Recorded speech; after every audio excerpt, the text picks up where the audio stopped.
Hi Luke, thank you very much for coming today. How are you? I'm good, I'm very well. Thank you for having me. How are you? I'm good. Tell me a little bit about yourself, Luke. So you're an actor, and I know that we connected when you were doing Vodka with Stalin, because I did a little trailer for the show. So yeah, tell me a brief summary about who you are. Yeah, I'm Luke McArthur. I'm an actor. I'm from North Yorkshire. I've been acting in London for about 3 years now. I'm not traditionally trained. I trained in painting and fine arts. I got into acting in lockdown just because I guess I'd had enough of the art world. I wasn't doing well commercially. I found it hard to keep it going, and I just thought enough is enough. I want to tell stories. I want to learn how to use my body, my voice. I wanted to be active, and I wanted to feel good. And I always felt very moved by people telling stories, films mainly. So I jumped on it and got involved in doing some classes, and I just pushed myself out into the industry, and I've loved it so far. I do a bit of theatre. As I say, 3 years I haven't been doing it long. Started off doing student films, anyone who would hire me, anything on Mandy, anything on Backstage. Star now, worked my way to get onto Spotlight,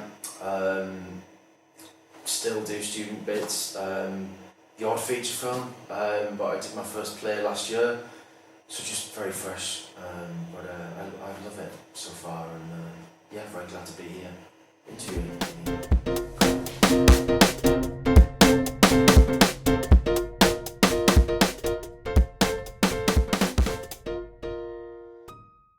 Growing up, did you have any inspirations or icons? Oh my god. I grew up with films by Jim Carrey, Eddie Murphy, Bruce Willis, a lot of 90s films that were just totally, swept away with it. I loved it. Didn't go to the theatre much, it would be the odd pantomime that my parents would take me to, but just Jim Carrey was a big one. I just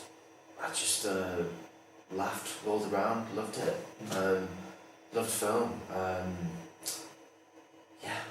Mainly American films, more than anything.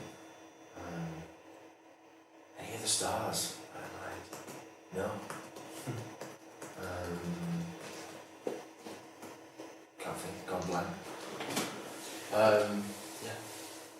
What's one of the first roles that you remember doing? One of the first roles I did was with student film. The University of Gloucestershire. It was a cricket film. It was about cricket. I was the trainer, sort of manager of a kind of slovenly, lazy guy in a cricket team, and I'd only done a few classes, and I didn't really identify massively with the role, but I thought I'd have to put myself in, the position of someone who's trying to train someone hard and get them push themselves. It was an odd film, but I just jumped in and tried it out. That was one of the first roles. Other ones, I think one quite close to that, I had to play a brother of. We were. I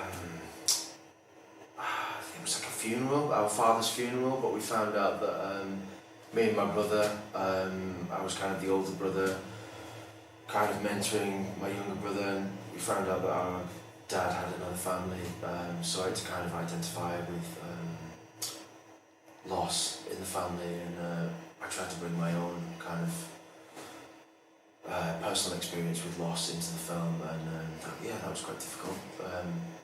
I was really plunged into the deep end with that one. And has there been any role that you've played that has been challenging? So far, well, I've still got quite a way to go in terms of what roles are going to come at me, but challenging roles. I guess Vodka with Stalin wasn't that challenging. I had to play the Russian kind of communist who was coming over to Britain under Lenin. That's a good question. Challenging. No, I can't. mean, all of them are challenging to a degree, but a lot of them, yeah, I have to really dig deep, you know, just for basic requirements. I don't know, that's a good question. I'm trying to think. No, can't think. Sorry. It's alright. Which artists that you have worked with, if it would be actors, actresses, directors, people behind the scenes, have you enjoyed working with? I think my latest play I did, Vodka with Stalin, was a really well-rounded cast, and it was I had to play an accent in that, and I had to really transport myself to another time, someone who I just would never get to be. I had to carry on a Russian accent from start to finish of the play. I had to play an older, kind of very grouchy, kind of ugly, manly character, and then I also had to play his son. I had to play a much younger version, a younger man with trauma, an experience of growing up in an orphanage without any parents, of political criminals as well as parents, so I was shunned a lot in the orphanage, and yeah, that was probably quite a challenging role, but the cast were all different ages and we just all came together to make this play. Great writing by Francis Beckett. It felt entirely original and it felt like I could really give myself to this part and this character. And really use the imagination because it's a time that we weren't living in. So it was I had to dig quite deep. But I didn't have as many lines as other people, but it was still an integral part to the play. You know, a guy who kind of swoops in and steals Harry Pollitt's love that he can't seem to woo, and took her away. But yeah, every cast I work with, they're always different. I did this theatre show yesterday. It was a true story. A lady called Elle Andrews. She wrote this piece about her father who had a stroke, and essentially the cast was kind of a royal family-esque, not like the monarchy royal family, but you know the sort of 90s TV sitcom, you probably know it. We were this kind of northern family who is going through the process of our father and husband to his wife having a stroke, and it was very heartfelt. It's a true story.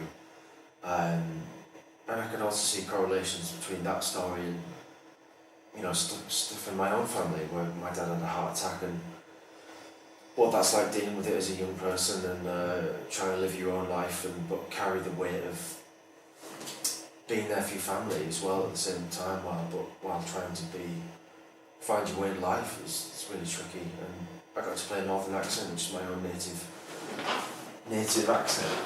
So that was nicely familiar but also refreshing because I don't get to play a northerner that often. And is there anyone that you would like to work with in the future? What, famous? Famous or not famous? My gosh. Anyone I'd like to work with? That's a good question. Popular choice is Robert De Niro. Yeah, I mean, I'd love to. Yeah, who would love to work with Robert De Niro? I don't know. I'd like to work with like Greta Gerwig, someone like David Cronenberg. Any actors, really. I don't know. I'd love to work with Al Pacino, but I'd also love to work with new people who are going on to do good things. You know, who are the new flesh and blood. Because you know. I can't act with those people because they've had, not so much they've had the time, but they're at a different stage. I don't know if that's such a good question. I can't answer it well. Who I'd like to work with? No, I can't think. Is there any role or character you would like to portray in the future? Any role or character I'd like to play? I don't know. I'll see what I get given, or what is given to me. That's a good question, then. I haven't really thought about that too much because I like the challenge of what I'm given. I'm still pretty new to the industry, so I guess I'm still trying to. I haven't been stereotyped yet, but I will try as and when I'm given a character and see if the story sells, or if I find it interesting, or if it's someone I think I could play, I'll give it a good do justice to the character, or find myself in that character. I don't know, I guess I'd like to play someone on someone on a police force, kind of doing investigative work. I've always been very interested in insular characters, you know, people who have a lot of their own thing going on. Someone like a younger man, maybe trying to figure out how it's placed in the world. I don't know. Yeah, I guess, I don't know, it's a good question. I haven't given a lot of thought to it yet. And aside from acting, is there any other work that you've done? In the world, just any kind of work. Yeah. Well, yeah, to pay my way, I kind of do painting and decorating. I've been an art technician for quite a while, so I had work in galleries and things, and yeah, a lot of painting and decorating. I keep coming back to that over the course of my life, which is an interesting. Because I keep coming back to this kind of work, I've been trying to write a script about myself, really. The story's based on myself, but how every time I have to do a painting and decorating job, it's sort of a checkpoint of progress in my life, and my life looks very different when I have to keep coming back to do this job, but so much has changed, and yeah, I sort of wanted to write an autobiographical story about that. But I also, as I said, I trained as a painter, and sometimes I'd sell work, but it was, you know, it didn't happen that often. Yeah, I've done all kinds of jobs. I've given out flyers for companies, done pot washing, done all kinds of things. And is there any other career you would like to pursue? So maybe directing, producing, or you mentioned about writing your autobiography there. Yeah, I haven't decided if I'd like my kind of script to be like, you know, for screen, or if it's a small theatre play or a film or whatever. I haven't really decided. I want to work with some of my kind of contemporary peers on that, and get some advice, which I'm quite excited about.